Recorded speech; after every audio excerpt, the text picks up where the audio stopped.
Discuss करेंगे 7 सितंबर 2025 के daily current affairs. सिन और सुपर लग्जरी गुड्स के लिए जीएसटी में कौन सी एक नई स्लैब इंट्रोड्यूस की गई है? तो 40% की नई स्लैब इंट्रोड्यूस की गई है जिसमें सिन और सुपर लग्जरी गुड्स को रखा जाएगा। 22 सितंबर 2025 से 2 टियर जीएसटी रेजीम जो है इंट्रोड्यूस की जाएगी, इंप्लीमेंट की जाएगी।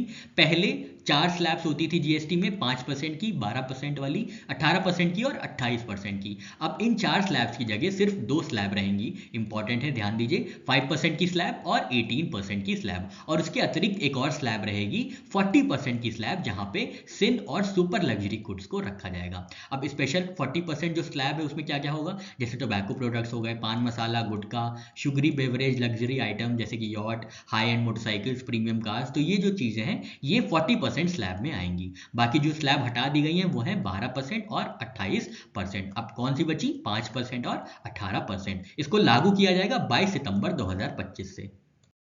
56th जीएसटी काउंसिल की मीटिंग कहां पे आयोजित की जाएगी? तो ये 3 सितंबर 2025 को नई दिल्ली में 56th जीएसटी काउंसिल की मीटिंग आयोजित की जाएगी, जिसकी हेड होंगी फाइनेंस मिनिस्टर निर्मला सीतारमण जी। सितंबर 2025 में सुप्रीम कोर्ट कोलिजियम ने कितने जजेस रिकमेंड किए हैं इलाहाबाद हाई कोर्ट के लिए? तो 26 जजेस को रिकमेंड किया गया है इलाहाबाद हाई कोर्ट के लिए सुप्रीम कोर्ट कोलिजियम द्वारा। सुप्रीम कोर्ट कोलिजियम ने रिकमेंड किया है 26 जजेस फॉर इलाहाबाद हाई कोर्ट। कब रिकमेंड किया है? 1 सितंबर 2025 को रिकमेंड किया है। अब वर्किंग स्ट्रेंथ जो है इलाहाबाद हाई कोर्ट की सितंबर 1 2025 से हो जाएगी 84 जजेस की, और टोटल सैंक्शन स्ट्रेंथ जो है वो है 160 जजेस की। ठीक है, तो वैकेंसीज जो है 76 जजेस की जो है वैकेंसी फिर भी रह जाएगी। रिक्रूटमेंट प्रैक्टिसेस में सेंटर ऑफ एक्सीलेंस को स्टैब्लिश करने के लिए किस बॉडी ने अनाउंस किया है? तो UPSC union public service of commission के जो अध्यक्ष जी हैं, UPSC chairman doctor Ajay Kumar ji ने अनाउंस किया है कि रिक्रूटमेंट प्रैक्टिसेस को इंप्रूव करने के लिए यूपीएससी सेंटर ऑफ एक्सीलेंस को सेटअप करेगी। इंडिया में सर्विसेज पीएमआई कितना रहा है अगस्त 2025 में? तो सर्विसेज का पीएमआई जो है इंडिया में 2025 अगस्त में रहा है 62.9, और ये पिछले 15 सालों में हाईएस्ट सर्विसेज पीएमआई है। भाषिनी प्रोजेक्ट के अंदर कौन सी आईआईटी इंडियन लैंग्वेजेस के लिए एआई टूल को डेवलप कर रही है? तो आईआईटी जोधपुर है, जो कि भाषिनी प्रोजेक्ट के अंदर इंडियन लैंग्वेजेस के लिए एआई टूल्स को डेवलप किया जा रहा है। आईआईटी जोधपुर में विजन लैंग्वेज और लर्निंग ग्रुप एक बनाया गया है, जो कि प्रोफेसर आनंद मिश्रा के अंदर जो है इंडियन लैंग्वेजेस के लिए और इंडियन लैंग्वेजेस एंड हेरिटेज के लिए एआई पुश डेवलप कर रहे हैं, एआई टूल्स को डेवलप किए जा रहे हैं। ये सारा काम इंडिया की भाषिनी प्रोजेक्ट के अंदर किया जा रहा है, जो कि गवर्नमेंट ऑफ इंडिया का प्रोजेक्ट है। भारत के किस राज्य ने लेबर लॉ में अप्रूव कर दिए हैं अमेंडमेंट 12 आवर्स अ डे करने के लिए प्राइवेट सेक्टर में? तो ये राज्य है महाराष्ट्र, जहां पे प्राइवेट सेक्टर में अब 12 घंटे दिन के किया जा सकता है काम लेबर लॉ के अमेंडमेंट के बाद। तो ये काम हुआ है महाराष्ट्र में। फैक्ट्रीज एक्ट 1948 में डेली वर्क आवर्स जो है 9 घंटे से 12 घंटे तक बताया गया था, और 6 घंटे के बाद रेस्ट की बात करी गई है। ओवर टाइम कैप यहाँ पे लगाया गया था 115 से 144 घंटे पर क्वार्टर रिटेन कंसेंट के साथ, और वीकली वर्क आवर्स जो थे वो बढ़ा दिए गए थे 10.5 घंटे से 12 घंटे तक। अब Maharashtra shop and establishment act 2017 में कुछ चेंजेस आए हैं, जैसे कि डेली वर्क आवर्स को 9 घंटे से 10 घंटे कर दिया गया है, ओवर टाइम लिमिट बढ़ा दी गई है 125 से 144 घंटे, और इमरजेंसी ड्यूटी में 12 घंटे तक काम कराया जा सकता है उन स्टैब्लिशमेंट्स में, उन फैक्ट्रीज में जहां पे 20 से ज्यादा वर्कर्स होंगे। सितंबर 2025 में the Chola tigers Avengers of Somnath किसने लॉन्च किया है? तो ये लॉन्च किया गया है अमीश त्रिपाठी जी द्वारा, जो कि एक जाने माने राइटर हैं। इंडिया ने कौन से एक rare anti doping reference material को सिंथेसाइज किया है? तो इस मटेरियल का नाम है मेथाडायोनिन लॉन्ग टर्म मेटाबोलाइट, जिसको सिंथेसाइज किया गया है इंडिया द्वारा, और ये एक rare anti doping reference material है। तो इंडिया ने सिंथेसाइज किया है मेथाडायोनिन लॉन्ग टर्म मेटाबोलाइट को नाइपर गुवाहाटी और नेशनल डोप टेस्टिंग लेबोरेटरी नई दिल्ली के साथ। इससे क्या होगा? इससे डिटेक्शन जो है बैंड स्टेरॉइड्स का वो एनहांस किया जाएगा जो एथलीट्स लेते हैं, और ये सपोर्ट करेगा ग्लोबल एंटी डोपिंग लैब्स को। ब्यूरो ऑफ इंडियन स्टैंडर्ड्स ने HUID बेस्ड हॉल मार्किंग किस नए आइटम के लिए लॉन्च किया है? तो सिल्वर ज्वेलरी के लिए ब्यूरो ऑफ इंडियन स्टैंडर्ड्स ने 1 सितंबर 2025 को HUID based hall marking system introduce किया है, जो कि एक 6 डिजिट अल्फा न्यूमेरिक कोड होगा, और ये यूनिकली असाइन किया जाएगा टू ईच हॉलमार्क आइटम। किस कंट्री के प्राइम मिनिस्टर इंडिया विजिट करेंगे 60 इयर्स ऑफ डिप्लोमेटिक टाइज को मार्क करने के लिए? तो ये है सिंगापुर के पीएम लॉरेंस वोंग, जो कि 60 years of diplomatic ties complete होने पे इंडिया की विजिट पे हैं सितंबर 25 में। जॉर्जियो अरमानी जी ने अरमानी ग्रुप को कौन से वर्ष में स्टैब्लिश किया गया था? तो 1975 में स्टैब्लिश किया गया था जॉर्जियो अरमानी ने अरमानी ग्रुप को, जो कि बहुत महंगा एक प्रोडक्ट है जिसका आप लोग ने नाम सुना होगा। तो जॉर्जियो अरमानी जी की मृत्यु हो गई 91 वर्ष में, और इनको जाना जाता था रियो जॉर्जियो की तरह। इनका जन्म हुआ था इटली में। आधार ऑथेंटिकेशन ट्रांजैक्शंस कितने रिकॉर्ड किए गए हैं यूआईडीएआई द्वारा अगस्त 2025 में? तो लगभग 221 करोड़ ट्रांजैक्शंस रिकॉर्ड किए गए हैं यूआईडीएआई द्वारा, और फेस ऑथेंटिकेशन ट्रांजैक्शंस जो हुए हैं वो हैं 18.6 करोड़।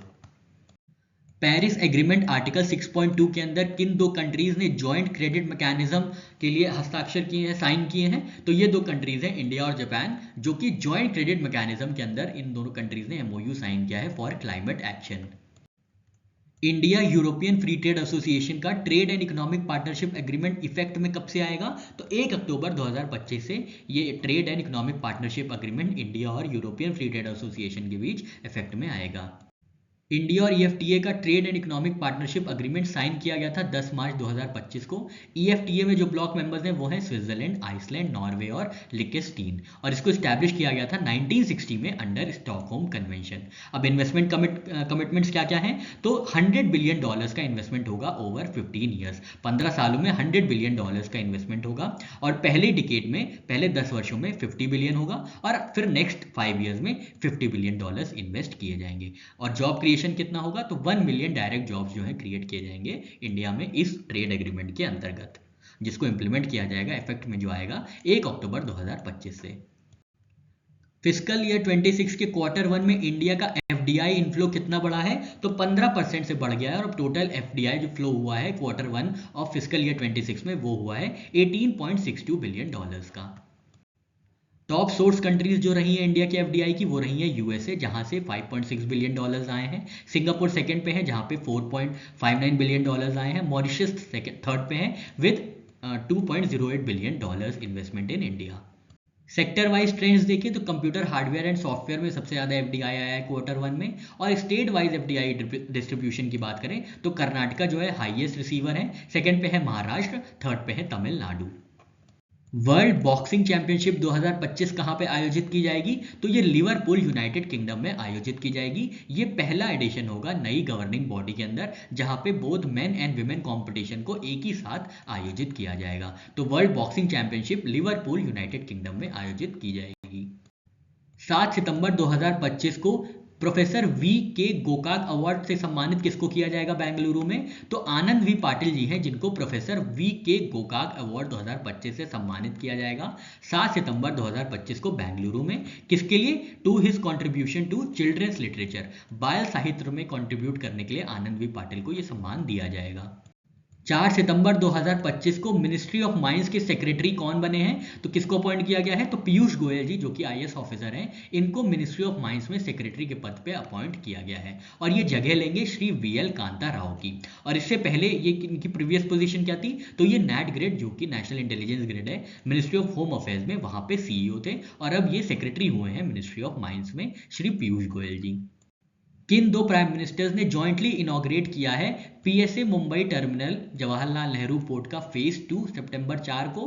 तो ये दो प्राइम मिनिस्टर्स हैं, प्रधानमंत्री नरेंद्र मोदी जी और प्रधानमंत्री लॉरेंस वोंग, जो कि सिंगापुर के हैं। इन दोनों ने फेज 2 पीएसए मुंबई टर्मिनल का, जो कि जवाहरलाल नेहरू पोर्ट पे है, वहां पे वर्चुअल मोड में जॉइंट इनॉग्रेशन किया है।